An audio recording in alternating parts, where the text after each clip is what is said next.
एकादशी के दिन जब जल आप शंकर भगवान को चढ़ाने के लिए जाते हैं, अब एकादशी का दिन रहे, शंकर जी के मंदिर में आप जल अर्पित करें। 3 बार आपको अपने मुख से स्वधा स्वधा स्वधा या वहीं पर बैठकर आपको स्वधा स्त्रोत का पाठ, जिसमें 16 श्लोक हैं, ऐसा तो आ रहा है, घर में टिक नहीं रहा। डॉक्टरों में, पुलिस केस में, एडिट में, कहीं भी गलत जगह पर आपका पैसा खर्च हो रहा है। जुआ में, मांसाहार में, वेश्यागर्ती में अगर पैसा जा रहा है, दिरापान या आया कहीं से पैसा आने में कमी नहीं है, पैसा घर में आ रहा है, वह पैसा आपका टिक नहीं रहा, वह पैसा आपके घर में रुक नहीं रहा। मांगने आ गया, उसको दे दिया, वहाँ से वह पैसा अपने पास नहीं आ रहा, आप उनको कह रहे हो कि भैया हमारा पैसा लौटा दो और वह पैसा आपके पास नहीं आ रहा। तो शिव महापुराण की कथा कहती है, एकादशी के दिन गंगा जी के जल में मात्र 7 बेलपत्री डालकर शंकर जी के सामने नंदी जी विराजमान है। नंदीश्वर महादेव शंकर जी के शिवलिंग के सामने नंदी बैठा होता है।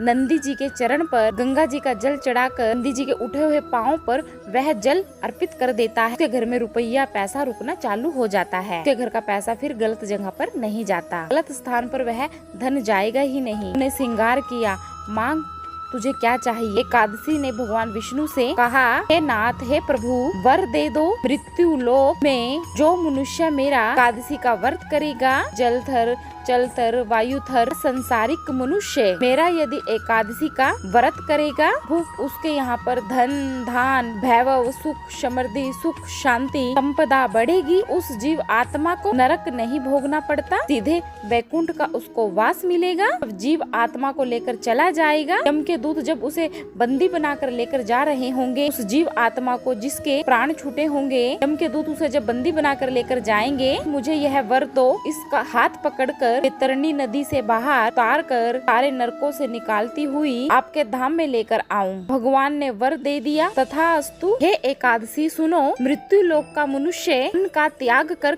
अन्न में एकादशी के दिन पाप पुरुष रहता है। अन्न का त्याग कर एकादशी के दिन जो मनुष्य तुम्हारा व्रत धारण करेगा, ये एकादशी के व्रत को करेगा, उस व्रत को धारण करेगा, उसकी मनोकामना पूर्ण होकर मेरे ही धाम को जाएगा। ये तो हुई एकादशी के जन्म की कथा। एकादशी के दिन गंगा जी के जल में मात्र 7 बेलपत्री डालकर नंदीश्वर भगवान अर्थात जो शंकर जी के शिवलिंग के सामने नंदी जी हैं, नंदी जी के चरण पर गंगा जी का जल चढ़ाकर बेलपत्री शिव शंकर पर अर्पित कर दीजिए। उसके घर में रुपया रुकना चालू हो जाता है और उसका पैसा गलत जगहों पर नहीं जाता, गलत स्थान पर उसका घर का धन जाएगा ही नहीं। दशमी, एकादशी और द्वादशी, इन 3 तिथियों पर रोटी में थोड़ा सा मीठा रखकर सोमक पितर का नाम लेकर यदि गाय को खिला दिया जाए, यदि आपका कोई पूर्वज प्रेत योनि में पड़ा हुआ है, भटक रहा होता है, इसको पिंड नहीं मिला, अचानक मर गया होता है, अधोगति में चला गया है, उस जीव की मुक्ति दशमी, एकादशी और द्वादशी 3 दिन सोमक पितर का नाम लेकर रोटी में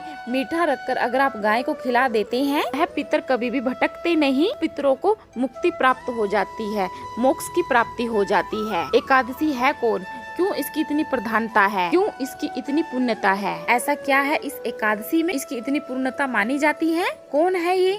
भगवान नारायण एकादशी तक का व्रत करते हैं। बुधरा जी ने, जगन्नाथ ने, जगदीश जी ने एकादशी का व्रत कराया था। बद्री नारायण भगवान तथा लक्ष्मी ने एकादशी का व्रत करवाया था। क्यों? चंद्रायण एकादशी व्रत की महत्वता। एकादशी है कौन? कहा, जिसका व्रत भगवान नारायण स्वयं करते हो तथा लक्ष्मी स्वयं जिसका व्रत करती हो, वह एकादशी है कौन? तो शास्त्र वर्णन करता है। स्कंद पुराण का सुंदर चतुर्मास्य खंडे ग्रंथ वर्णन आता है। एक बार भगवान विष्णु आनंद में विराजमान थे। पद्मावती माता लक्ष्मी दोनों उनके पास में विराजी हुई थी। भगवान लक्ष्मी माता पद्मावती दोनों ही बैठी हुई थी, सिर के पास में एक चरण के पास में। कुछ समय के बाद यहीं पर ब्रह्मदेव का आगमन हुआ। ब्रह्मा जी आगमन पाकर भगवान नारायण पद्मावती से लगभग उठे कर और लक्ष्मी माता की ओर झुके। झुकने पर तीनों के समागम में भगवान नारायण के हृदय से एक कन्या प्रकट हो गई। कन्या का नाम एकादशी है। कन्या का नाम एका था। उसके गुण इतने प्रबल थे, 10 गुण उसके इतने प्रबल थे। वह एका